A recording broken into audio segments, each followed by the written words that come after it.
لقی هەولێری دەستگای خێرخوازی سۆمای چاوان بە هاوکاری خێرخوازان لە مانگی پیرۆزی ڕەمەزاندا بڕی 1042 سەبەتە خۆراکی بەسەر خانەوادەی بێباوکان و خێزانە هەژارەکاندا دابەش کرد.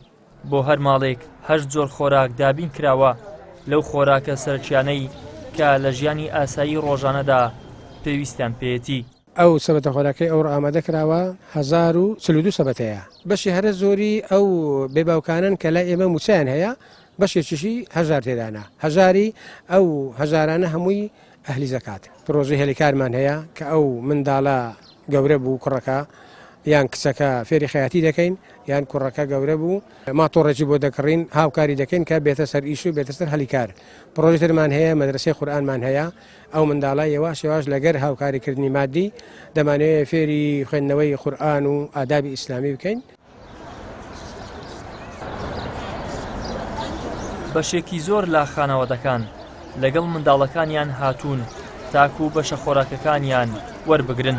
خانەوادەی هەژار و دایکانی بێسەرپەرشت ئەو هاوکاریەی دەستگاکە بە گرنگ دەبینن و داواش دەکەن لەم مانگەدا خوددا پێداوان لە ڕێگەی دەستگای خێرخوازی سۆمای چاوانەوە زیاتر هاوکاری هەژاران بکەن.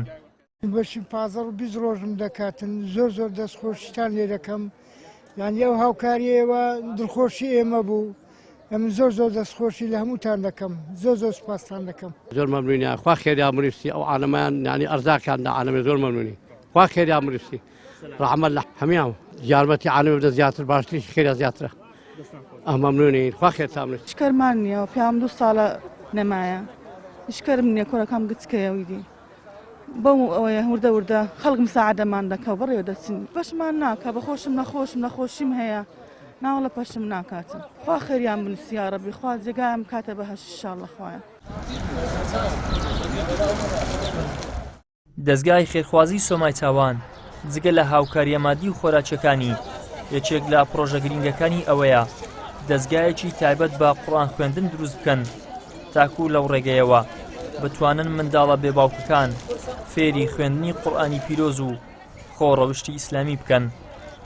ئیدریس محەممەد، کەناڵی ئاسمانی پەیام، هەولێر.